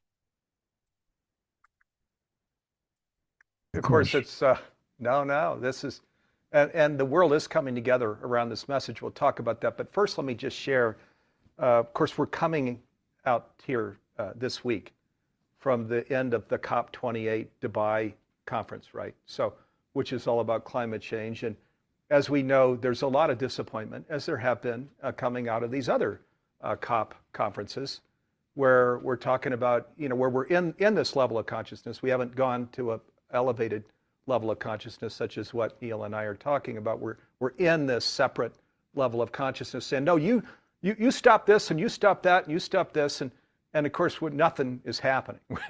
we just aren't getting there, right? And this Einstein thing that was shared, there were so many things he shared way back when, but one of them that no problem can be solved at the level of consciousness that created it, which is bringing in then why Neil went on about this whole oneness and unity and diversity and unity thing, which is because when we go to that elevated consciousness that mystics described, and that now science everywhere is affirming, right? If we're paying attention, science is affirming this everywhere. So you don't even have to take it from mystics anymore. Just go follow the science.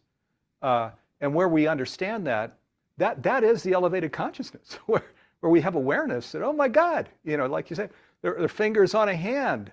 There's diversity and unity, and then as we know too, humanities team, our calling, I'll call it, was to go down the path of education, because education is often the most powerful form of transformation, right? And so we work with the mediums, and we work with near-death experience community and the scientists and spiritual leaders, Neil and Michael Beckwith and others. And what we're finding here is, as they describe not only the physical life, but the non-physical life, mediums and near-death experience community, is in the non-physical realm. It is this perfect love and perfect light where Neil shares, this is what God is saying, yeah, that's what life is. And Neil says, well, that's too good to be true. And God says, well, if God can't tell you something too good to be true, who can, right? But this is like, well, this is what divinity is. It's your birthright. This is what you were born into. And so the beautiful thing is I think more and more people are awakening to this. And this, Neil, this is, boy, it was, for me anyway, maybe not for you, but back there in June 2003 and planning it, my family was young. My son actually took his first steps when we were in Wilsonville, Oregon. I missed that because I was in Wilsonville, Oregon with Neil. You missed that because you were taking your first steps. Yeah, right. And so it was challenging. And back then too, conscious living, awakening oneness and things weren't so, maybe we weren't as far along. But oh boy, thank God we seeded the soil with this wisdom, and that more and more people are understanding. And now it feels to me like one of the big issues is just living into that wisdom, where we're saying, okay, let me, fingers on a hand and divinity, and how do I live into that? Am I going to lose everything if I do? I think that as I'm doing programs more and more, that's kind of where people are coming from, of, how can I do that? Maybe lean into that, stretch into that in a deeper way. Do you want to talk to that, Neil? This is the secret here, Steve. You just hit upon the solution today. We need exemplars. We need imitators. We need people who are willing to be models of the understandings that have come to us in the conversations with God material and from all the world's really wonderful spiritual sources, all the positive messages that we've received. So we need Jeannie and Jacqueline and Gail and Louise and everyone who's with us here to say, not only am I going to support Humanities Team, not only am I in, not only will I be there with my energetic support, but I intend to move through the world in such a way that people see that I am modeling the behavior that can change the world. Just watch what I think, watch what I say, watch what I do, watch my actions, listen to my words. And when we have that level of commitment that people are saying, not only am I going to support Humanities Team in its endeavors, I'm going to be part of that endeavor on a personal level. As soon as I walk out of this house, as soon as I step outside, I intend to be a model of the message. Wow, I never put it that way before. What a nice alliteration. I'm going to be a model of the message of Humanities Team. The message, of course, we are all one. The message of our unity, the message of our oneness, not our sameness, just as Steve said. There is diversity in unity, but the message of our oneness. And I'm going to be a model of the message as soon as not only when I step out the door, when I'm walking around my house. Each day when I wake up, I have committed to be a model of the message. That's what we're asking today. Are you willing to be a model of the message in everything you think, say, and do? Now we're talking about an energy that can hit the world at a level of critical mass and change the planet's understanding. Yes, indeed, indeed, indeed. And and as you and I go deeper into that conversation, often you'll bring around, as Conversations with God does as well, the Gandhi story of, well, what does that look like and how do we do that? And often you'll share that Gandhi story of, well, be the change that you wish to see in the world. What does that look like for you? What does that feel like for you? And I love that, because that really is that's the basis here. So for me, like I'll tell the story of back in Silicon Valley days where I had my my time management system, which I was really good at. Where I had all my tasks laid out and all the people that I'd interface with and I'd meet, and we'd go through 9 tasks, and so it was a very transactional way of living. And I realized as I was feeling into this whole awakening thing that I was not living at all congruent with what these new understandings were. And so I threw out my time management system. I'm not saying, by the way, everybody needs to do that. This is just me because of what was going on there in my life. I had to get rid of it because transactional and this whole divinity, I mean, you're just missing. There's no connection there. And so I threw it out. And oh my God, so many good things happened. And then I've often told the story of not only in the workplace, but at home, where transactional goes away and even relational goes away. Because divinity, which is our basis, that's even a more delicious thing than relational. What I'd like to do, at the risk of interrupting you, Steve, is explain to everyone what Steve means by transactional. I understand.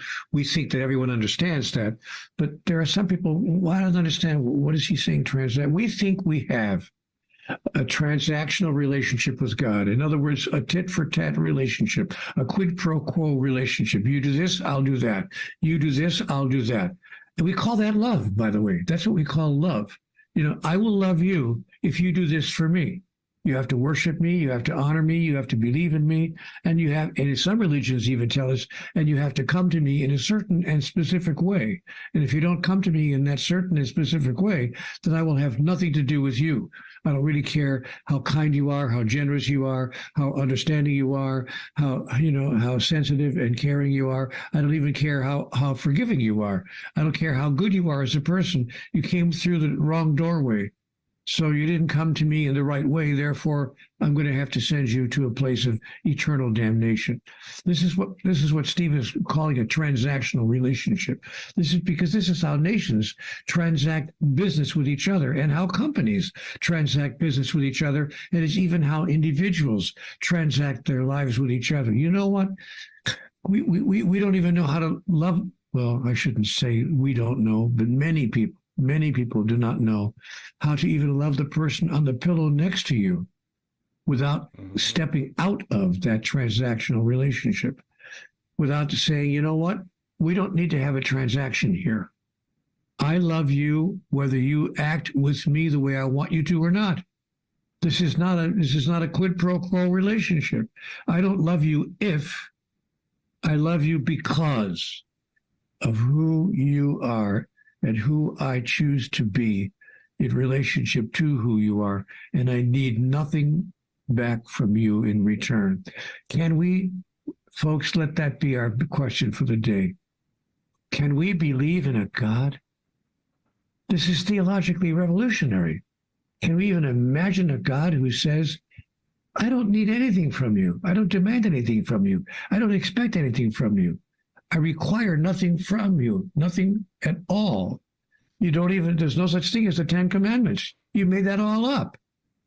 It's all made up. And you're not going to go to this place that you have called hell if you don't come to me through the right doorway. It's all manufactured. so that you have created a transactional relationship with God. But God said to me, Steve, Neil, my relationship with you is not a transaction. It's an expression of who I am. And who I am is pure, unconditional love. There's no transaction involved. I need nothing back from you for what I choose to give to you, because it's in the giving of my love to you that my greatest joy is experienced. Can we love the person on the pillow next to us in the same way? It is in the love that I give to you that my greatest joy is experienced. I need nothing in return. If we can just send that message and live into that message and be a demonstration of that message, model the message in the world could change overnight. I could, of course, be wrong about all of this. Oh, that's a pretty funny little ending line. What do you all think? Scotty Satori says, wow, I love him and them. Susan Woolridge reminds us that this is very similar to Course in Miracles, learning to only see each other's holiness and innocence. Remember what Dr. Katz said earlier, if you cannot see God in all, you cannot see God at all. Connie has put into the chat box the teaser of what she has been doing. Karen, I read that you were also going to be at Interbeing Festival. I would have enjoyed being there with you next year, hopefully. And yes, prayers for our friends in Asheville. I have one more. I actually have three that I was going to play, but there's some really great things here, and I'm going to go with this one. No, actually, I'm going to save that one for another time. We are going to go with Teaching the Science and Health of Consciousness. And you'll see some familiar faces in this one as well.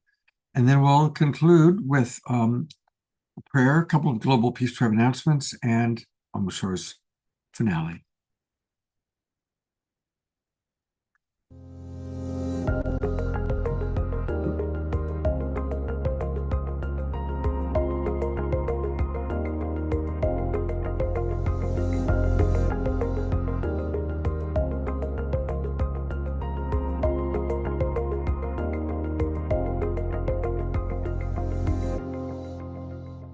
So, Anna Marie, talk to us about your pivotal moment.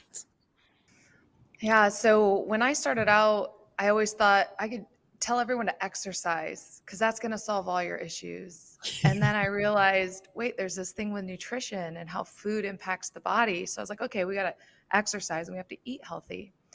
And I was doing those things, but yet I still felt heavy and dense and I wasn't happy inside.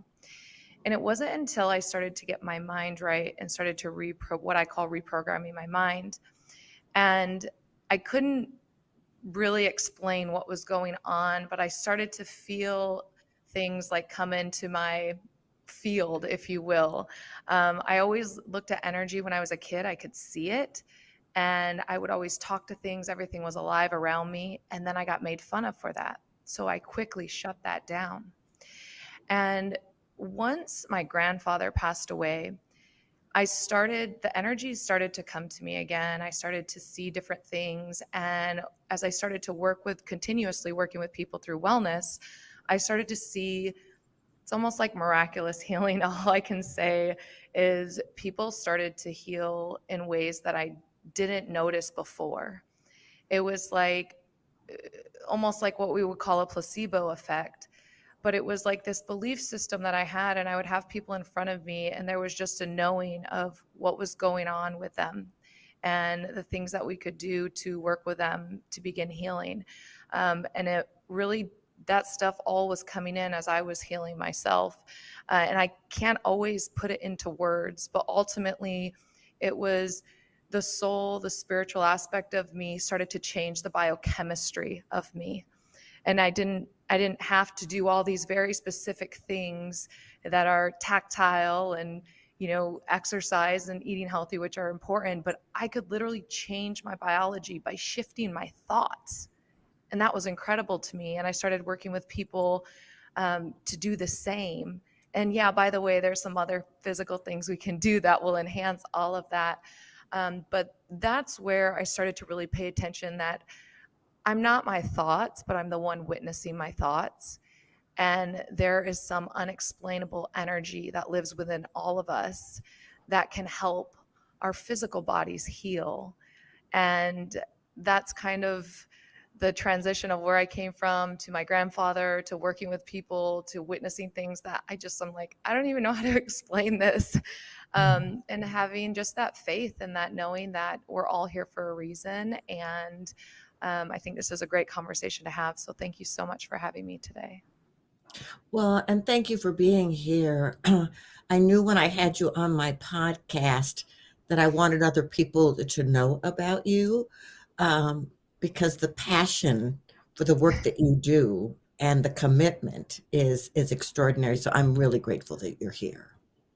Thank you. Rule, talk to us about your pivotal moment. Yeah. Well, it literally was a pivotal moment. I'm a physicist by training. I've written many research papers. And one morning I woke up and I asked myself the question, whose life have I made better with my research? And I couldn't answer that question. I could point to companies who have benefited from my work. I can point to maybe the state of science that moved forward. But when it came to people, I could not answer that question. And then I realized, okay, so where is it that I'm having an impact? And the answer was clear. It was through my interaction with people. So then I really made a swift shift from my scientific work to professional development education, teaching classes like communication and ethics at an engineering college. But then at one point I also thought, if I want to show up completely, if I want to show myself and also bring myself to my students, I also have to bring the spiritual part of me to my teaching. And that was sort of I must confess, a scary proposition to do it in an engineering environment. I started the class Science and Spirituality to give shape to that ambition. And that's what I've been doing for probably about 8 years now. But a pivotal moment was really asking myself the questions, whose life have I made better with my work? And not being able to answer that question. Well, it's beautiful. I remember meeting you many years ago in one of the spirituality classes that I was teaching, and to witness your commitment and to act, we'll talk more about this, but to be with you in an environment that says engineering, and you're like heart, love. And it was like, whoa, this is very cool. So I'm very grateful that you're here. Thank you. And so you all, for me, I've had quite a life. I grew up on welfare, a lot of violence in my childhood, and my whole dream was get out of here. And so I've been an actress. I've been an airline hostess. I mean, if you look at my book, you'll think this girl could not figure out who she wanted to be, but I've always been spiritual. I come from a family of kind of prophetic dreamers and connected to the spiritual realms. And as I went through some really interesting things in my life, challenging things in my life, I started noticing that I was the common denominator, that I was the one that was moving through all of these things. So I'm like, oh, wow, what about me changing me, shifting me? So that ended up, going through 2 master's programs in spiritual psychology and consciousness. And I really I kept asking in my meditations, because I've been meditating for 40 years, what am I here to do? And I kept hearing, you're here to awaken humanity to the truth of who they are. And so, those challenging moments and listening to that inner voice became my moving forward. And I never know, I forget that they snip these things, but you're all enjoying, hearing from these wonderful people. And I can tell you the names. I apologize. To be honest, I was answering, I had my love coach Scott Cap on, and I was answering kind of an urgent text message from the client. Eleanor Joy writes, thanks God for the update. Cornflower has a special spot in my heart because he is the one who first got me up dancing 2 summers ago on August 20th. We should celebrate that. That should become like an anniversary. August 20th, Eleanor Joy starts the movement of dancing on the Awakening World. So thank you, Eleanor Joy, for that. And I want to also acknowledge Jeffrey Colebrook, because Reverend Jeffrey also was one of the first ones to get in and start dancing. And then the wild monk of the Mystic Monastery, Jerry Anderson, started dancing with us a lot. And of course, Adora, who always dances. And then now more and more, Lynn dances every time. So it's really been beautiful to watch how that all evolved. All right, a few quick announcements. Saturday night show is going to be a really good one. I'm going to bring it up. It's my co-host is Gary Malkin. And you know, Gary moved to Asheville just before the hurricane hit. He was actually staying with Raju and Vineet when the hurricane happened. He was not hurt, but he was impacted, obviously. And so he said, let's do a show on resilience. And I'm really grateful. Sue Morter is going to be with us live, not a video, but live. And Sue is extraordinary. She's a major celebrity in the kind of New Thought world. Gary's partner, Hope Fitzgerald, is going to join us. And we're going to conclude with a KES group healing with our beloved little Maggie, who's fantastic and quite a little dynamo. So that's going to be our show on Saturday night. I want to encourage people to still continue to support our friend Tarina Joy. I will put the link one more time into the chat box. She's still in Bulgaria, and it looks like she's going to need to stay there for quite some time. The road to her home that burned down in Ecuador is a mess. She doesn't even know what she could be coming home to. So it's a pretty rough situation. Let's still continue to support Tarina Joy. I'll put that in the chat box while Omashar is playing music. And I have a very special announcement. I'm going to put the spotlight on Omashar because as of today, Omashar is now officially a member of the Evolutionary Leaders Circle. So it is official. It's amazing. I am honored beyond belief. That is so cool. It is such an honor, really. So I look forward to the first installment of what I'm going to produce as an evolutionary leader. Actually, it's probably the 91st installment. So thanks, Scott, for putting that forward. I really appreciate and love you.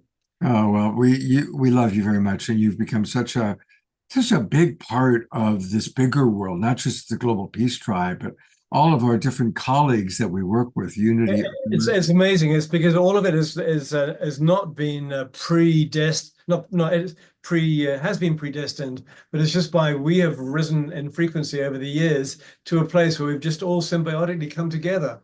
There's been no I shall do lunch with your people and that sort of stuff going down. And so it's amazing how this is coming together. And for me, it's testament. It's my faith that the truth of us is coming together to fruition. So yeah, absolutely. Yeah.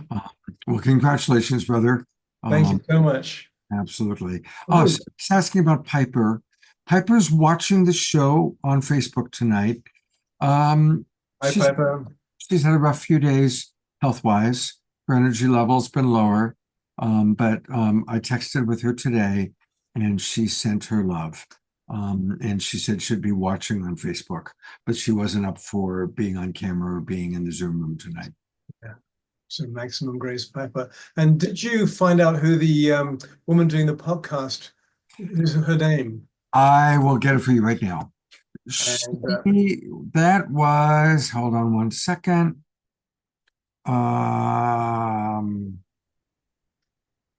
Okay, that was Cynthia James. Cynthia James was the host, And the three people you saw were Dr. James Rouse, R-O-U-S-E, Roel Schneider, Dr. Anna Marie Frank, and hosted by Cynthia James.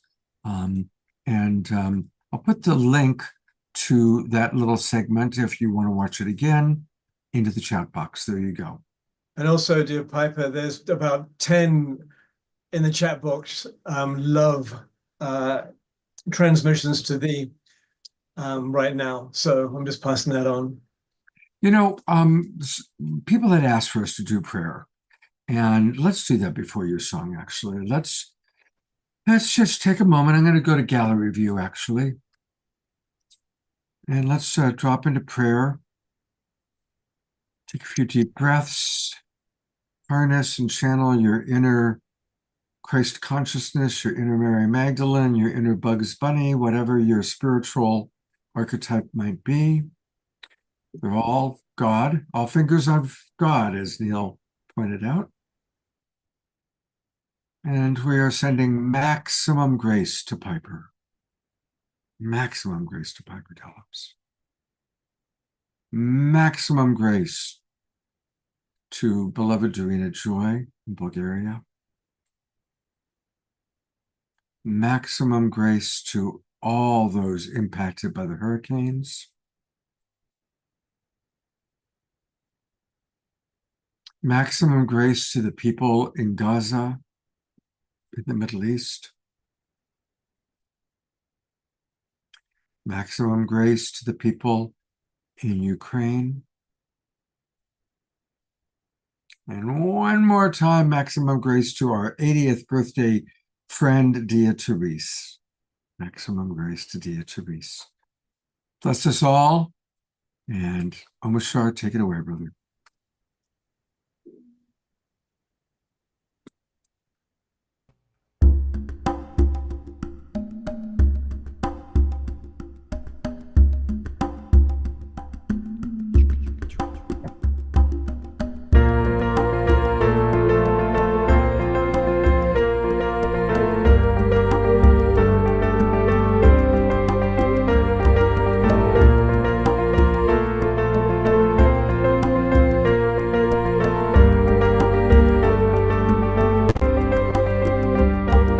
Close my eyes, only for a moment, and a moment's gone. All my dreams pass before my eyes in curiosity. Dust in the wind, all they are is dust in the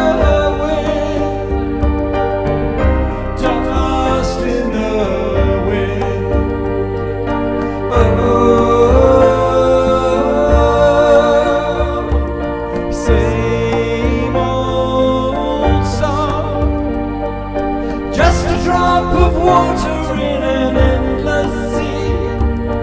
All we do crumbles to the ground. No, we refuse to see. Dust in the wind, all they are is dust in the wind. Dust in the wind. Oh,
Wow. What a great cover of that song. That was amazing.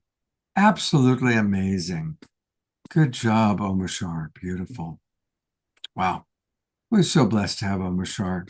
Of course, he's an evolutionary leader. Of course. Hey, here's one more time the link, putting into the chat box for Darina Joy. And for those of you watching on Facebook, please do support her. It's really easy to find it. If you just go to GoFundMe, we've raised $1,237. And look at all those people that are Global Peace Tribers that have been donating. Thank you, Susan, who's in our room right now. She was just dancing with us. And yeah, let's help Darina. Let's help her. Let's continue that on. More prayers, more green money, green energy. Green money too. Okay. All right. I love each and every one of you. I'm so grateful for this Global Peace Tribe. And I hope to all see you on Saturday night. Spread the word. Let's grow this. More people need to be. The one thing that drives me crazy is we'll have these great shows and there should be more people here. Please tell your friends. Let's grow this tribe, all right? People need to know what we get to talk about every week. The rising consciousness, the awakening world that we are all a part of. So thank you, everybody. Let's practice seeing the divinity in all. And I look forward to seeing you on Saturday night and then again on Sunday morning. Remember, Sunday morning at 8 a.m., Kat has a really lovely meditation group. It's free to join. Join me. I'll be there. And then at 10 o'clock, I'll see you with Danny Sheehan and all the people he's lined up. Thanks again to Alan Steinfeld for his contributions and always to you, beloved Omashar. Take care, everybody. Good night.